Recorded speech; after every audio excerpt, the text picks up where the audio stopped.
This is the Hasselblad X2D 100C.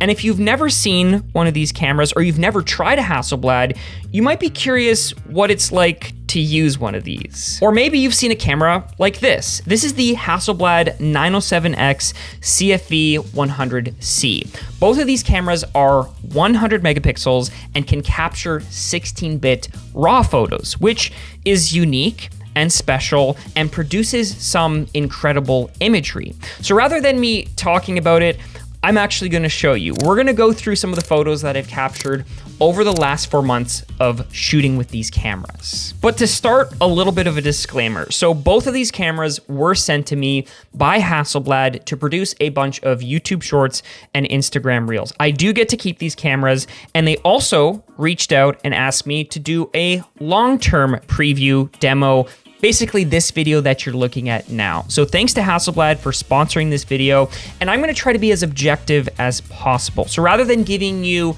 a review, this is gonna be an overview of kind of like how I've used these cameras, and I'll show you the photos so you can kind of make your own objective opinions about what you think Hasselblads are like and how the photos turned out. But to start, the gear that I use, because that's what everyone's interested in, of course. So the X2D is more of your traditional style camera body, whereas the 907X is more like that old film style Hasselblad with a split front back. So that's why you have the 907X plus the CFE 100C. It actually splits into two different components. I also have the 20 to 35. So this is like an ultra wide zoom lens, which is kind of equivalent to like a 16 to 27 millimeter on full frame. And then I also have the 55 millimeter f2.5, which is close to a 43 millimeter equivalent in full frame. And I had a few of you reach out and ask what the differences are between these two cameras.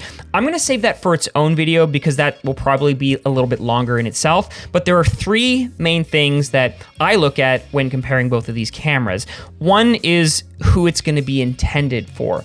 Personally, I feel that the X2D is more my style of camera, where you have a grip, you have image stabilization. So the 907X doesn't have image stabilization inside the body, which is part of the reason that the form factor is so small and compact. So Hasselblad has made this camera where it's a little bit modular. You can get a grip, you can get some top attachments. So if you want to build out this camera, you can do that. And not to mention the X2D does have a viewfinder, whereas the 907X doesn't. And one of the things that I actually did like about the 907X, despite the fact that it doesn't have image stabilization and as many buttons on the body, is the fact that it is extremely tiny. So when I went to Banff, I actually brought this camera with me and was able to fit it in the size of one lens. Like traditionally, a lot of the lenses I use are larger, or even just like something like a 24 to 70 on full frame is probably gonna be larger than this entire camera package.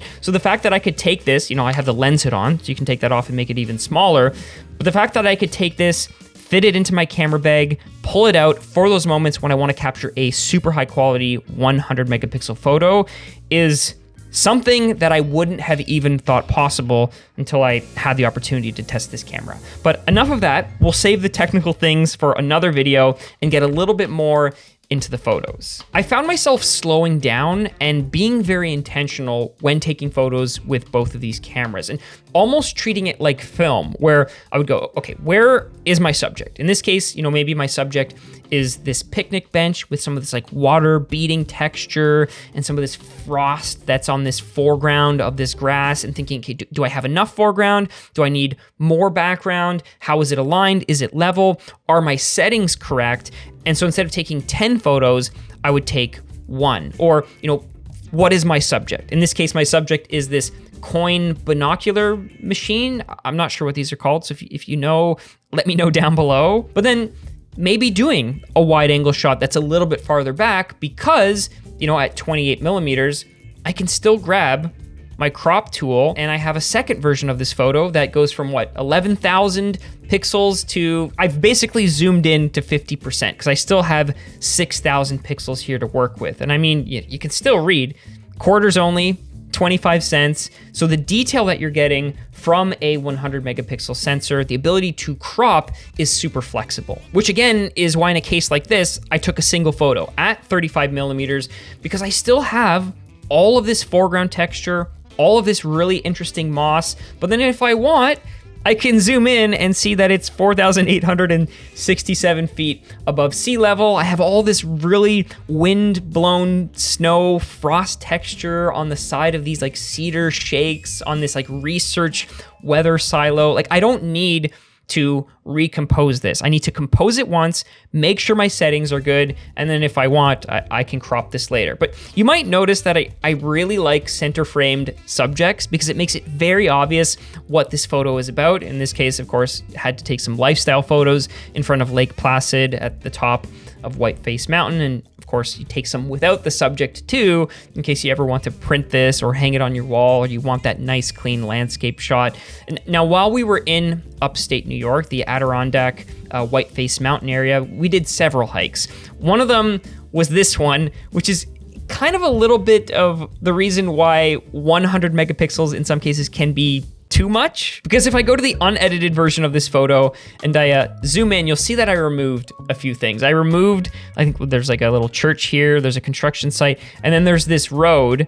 And so if I go like that, you can see I used some of the Lightroom tools just to kind of give myself a cleaner, friendlier photo that I'm gonna post online. If you're curious what the 20 to 35 millimeter looks like, so here at 20 millimeters, the widest end of this lens, we have all of this foreground, all of this texture. And that's kind of like 16 millimeter equivalent on a full frame lens. But then if we zoom into 35, that's closer to 27 millimeters. So not a huge difference, but enough that if you wanted to then take this further, because we have 100 megapixels to work with, maybe I wanna crop this for my Instagram grid. And then, oh, Anthony was not smiling.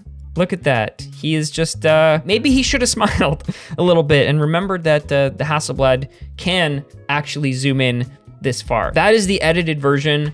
That is the unedited version. So I always like to make my fall photos look a little bit brighter, a little bit more saturated. And while we were at this location, this happened, which is super fun and I made a reel about, so I won't spoil it too much, other than to say this rainbow appeared, insane, and this couple literally got engaged underneath a rainbow. So she's obviously super stoked about it, but she's got her phone, which I guarantee couldn't capture the full wide angle of this rainbow. And I think I was the only one at the top of the hill who had a lens wide enough to capture this rainbow from end to end. Thinking about composition is great, but also thinking about storytelling and what this image says as a memory of their time at the top of the hill and our time obviously being able to witness it. You may have remembered that there was a geomagnetic like Aurora Borealis northern light storm that happened back in the fall, and this is where we were when that happened. Now, I had never shot with this camera at night, and usually at night you need to manual focus in order to capture an image of the stars. So this is a slightly longer exposure, 23 seconds, f3.2, a pretty high ISO. So if we zoom in, you'll be able to see what this looks like. Now, I may have slightly missed focused a bit because I was still getting used to this camera. So some of the stars might be a little bit, soft, but at 23 seconds, probably the right amount of time, because you can also see the clouds are starting to stretch out and look a little bit wispy from that long exposure. I also captured photos downtown Toronto, and if you are a Toronto photographer, you've probably captured this photo spot more than once. But what makes this photo unique is this in the center. So if I undo and I show you that's before, so I underexposed intentionally because I was trying to capture this 8 pointed starburst. So if I go back to the edited, you can see that's what it looked like. I think I may have used my South Shore preset on this photo, but the Hasselblad lenses produce this really unique lens starburst effect. So when you're shooting at higher apertures, like in this case, f16, or in this case of this vertical one, which I actually like this composition better, and I didn't edit it until probably like a week ago. And so looking at this now, I probably should have posted it in the fall. And you're looking at it going, okay, why is this photo better? Compositionally, what makes this one better? We still have that starburst there. We still have the same subject.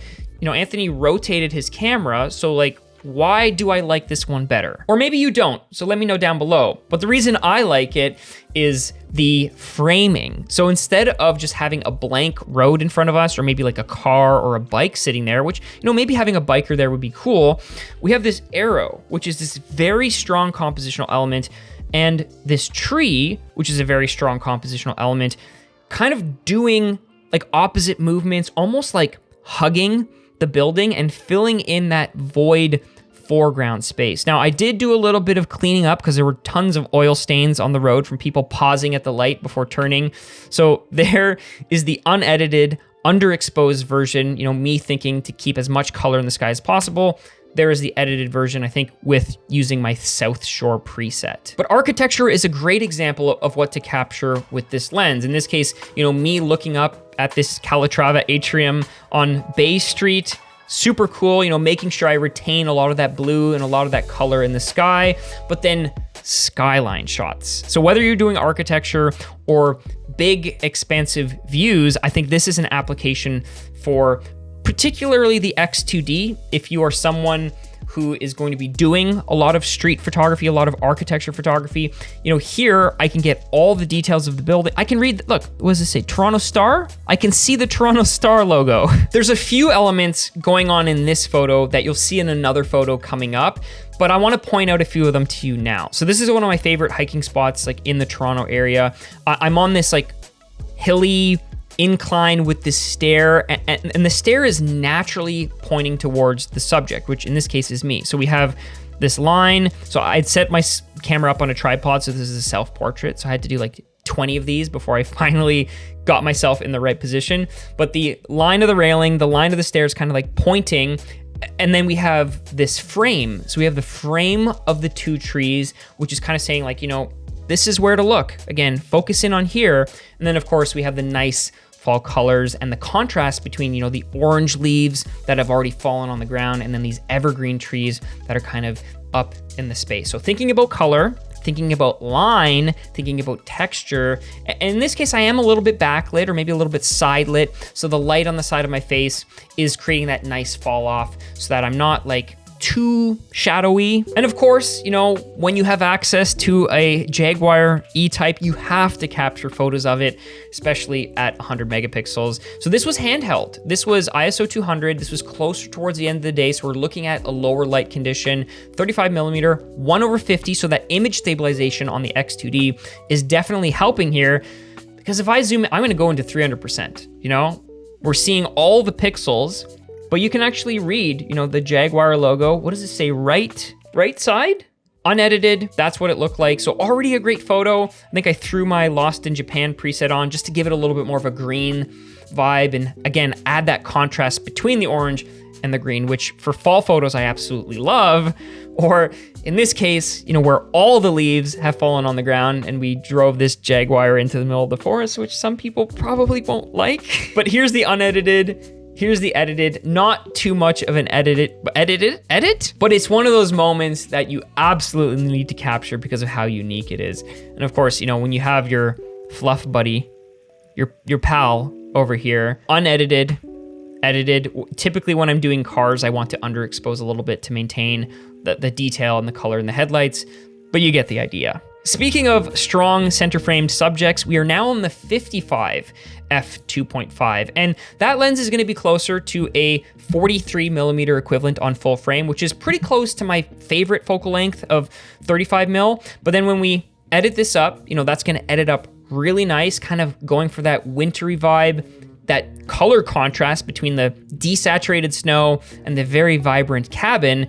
But then of course, you gotta shoot some portraits of your friends inside the cabin. So Barris here, I had him stand next to the window, so I had that blocking of that dark window mullion. And then Barris's grid is a little bit more moody than mine is. That's kind of like his style. So the original photo is a little bit more blue hour. So I tend to, again, desaturate those blues. You gotta shoot portraits of all your friends. So here's one of Tiffany, and the thing that I like about it is that it started to snow. So we actually have those point snowflakes that are, you know, farther away from the lens, and then these bokeh out snowflakes that are kind of like these blobs that really create that nice depth in an image like this. or in an image like this that I then gave the camera to Tiffany and she captured this one of me. There's the unedited. So what did I do? I brightened up the background a little bit just to give it that snowy vibe. Both of these cameras have the same sensor, which is a medium format sensor, which is not only bigger than what you're used to seeing on full frame, but the aspect ratio is taller. So it's about 3:2. And in this case, you can see, you know, I've framed up Anna here in this very like magical wintry scene. I've given her a little bit more headroom because I really want to show that texture of the forest. But when I flip this photo vertically, this is where that aspect ratio, to me at least, makes sense, where I get a little bit more width now, so my photo isn't as skinny, and I think that helps frame portrait subjects a little bit more naturally than maybe what you'd get with your typical aspect ratio on a full frame or on an APS-C camera. Before, edited with my white cedar preset, and again, thinking about compositional elements, here I intentionally framed like part of the TV stand on the left to blur out that background to say, you know, there's something happening where there's foreground, there's Taha, my subject, and then there's something filling the right side of the frame. So if I didn't have that, it would kind of just be him flat against a window, which can be fine if you're going for minimalist, but because I'm trying to sell the story of this space, of, you know, it being a cozy cabin, of there being a coffee table and some pillows, and again, that background with that forest that's bokeh out, that's blurred out with some snowflakes, you're looking at all the layers and thinking, how does this work? How does this work for my story? Again, like the image where I showed you that I had the trees framing me in the scene, I also have the window mullions framing him. So the window mullion, this thing over here, is not going through the top of his head, where here, we're not necessarily dealing with window mullions, but we have buildings. I wouldn't want a building, you know, to be sticking out or overlapping with Taha in a weird way. So again, we switched, obviously a little bit underexposed. That's just because the way I like to expose and then bring it up later, but we're at ISO 400, so really no issues with oh gosh, look at all my skin texture. Back to Toronto, and a classic photo that I've taken time and time again. You know, here's one taken on the Hasselblad that I've made a little bit warmer. This might shock you a little bit. Here's the unedited version of this photo. Now, I intentionally set the settings to underexpose, knowing that I'd get some pretty bright, you know, sun highlights here, which you can only recover so much, but because we are dealing with the sun and, you know, ISO 100, after I edit it, I can bring it back. Oh gosh, my skin texture again. So here I think I'm focused, you know, maybe on my eye. My nose is out of focus because it is such a shallow depth of field at f2.5. So another example of composition, if you're trying to improve your photos, is this. So we have the subject, which is these Muskoka chairs, 1/500 on the 55mm, nice and bright, nice and contrasted, so we have that color pop. But then we also have our framing. We have these two trees on either side that are saying, you know, forget that, focus in on this. Same thing with the depth in this image. So depth is one of those elements where, you know, you can create it with layers, which we are, or you can create it with aperture, which we are. So we have the foreground here, which has nice texture, which is, we don't want it to distract. So I'm shooting at f2.5 to blur it out. You could also do the opposite if you want to see that texture. It all depends on what you're shooting. But foreground, midground with our trees framing, subject, which is this, and then the background. In a case like this was just an organic moment where I was shooting photos with Stefano and he just walked up to the edge of Lake Louise and we kind of came out from under this tree canopy, saw the moon perfectly positioned over the lake, and I didn't say anything. I just stood back, I let him go. In this case, with my BAMP photos, I was shooting on the 907X, kind of just framed it up, took the photo, and didn't really edit it too much. It was very blue because you're dealing with early morning light. So typically I will try to white balance a little bit so that the snow doesn't look as blue. Same thing here. You can see kind of for scale, which is fun. There's a camera and tripod down in the corner and a little bit of mist coming over this scene. Now, because the 907X doesn't have image stabilization, you'll probably notice that I'm shooting at faster shutter speeds. Like I probably could have done a lower shutter speed and done tripod, but I'm at 1600 ISO. Or here, I guess I did 1/50, which was very brave of me. You can see the image stabilization, there's none, so it's a little bit blurry. More portraits on the lake, which turned out great. I actually shot this photo of Stefano with the moon in the background and said, okay, this is good. You need to shoot one of me. So then we swapped and he did the same thing. There's the unedited, so still very early, like blue hour type conditions. And you can see, probably because I was a little scared, I bumped the shutter speed back up to 1/400, and there's the moon all bokeh out. But for a tighter version of that photo, we have this. The moon is really bokeh out now. And if I zoom into, oh gosh, my skin texture, probably should have wiped my mustache off a little bit. But again, 100 megapixels, we're still getting used to having that much resolution. So here's a cleaner, non-shaky photo of the Lake Louise boathouse. I did it vertical and horizontal, even though I didn't need to, sometimes because, I was at a little bit of a tighter focal length, not knowing how I would crop it later. But, I'm still thinking about foreground. I'm still thinking about this line of this ice, the subject in the midground, and then that mountain rising in the background that is gonna fill up my frame so that I have something interesting to look at kind of at each level of this image. But by far, my favorite photo that potentially I've ever shot, or at least that I've shot with these cameras, is this one. Now, before I show you the unedited, let's walk through why this photo is so good and probably why I'm gonna print this one and hang it up on my wall. One, timing. You can't just show up to a spot like this and capture a train. You need to wait for it. Position. We got ourselves into a position, like we got there early, figured out, okay, where do we want to be? We probably want to be elevated. So we climbed up a little bit of a hill to this overlook point where all the other photographers were down below and like maybe not sure, should they go up as well? Should they stay down below? But we had scouted the location in advance and knew that we wanted a little bit of elevation so we could get the length of the train and take advantage of the element of line, of this leading line of, the color pops here. So color contrast, but then it leads you down the composition of this image towards that mountain that is off in the background. So in this photo, we don't have as much of a foreground, but we have elements that lead us from the foreground to the background. So we have this river here, which is nice and bright and blue that also follows the train. So again, you kind of have these like two interwoven subjects. We have really nice mid-ground texture of all these trees. And then there's this mist. So the sun is a little bit lower, which is gonna give you less harsh light than what you would get, in the middle of the afternoon.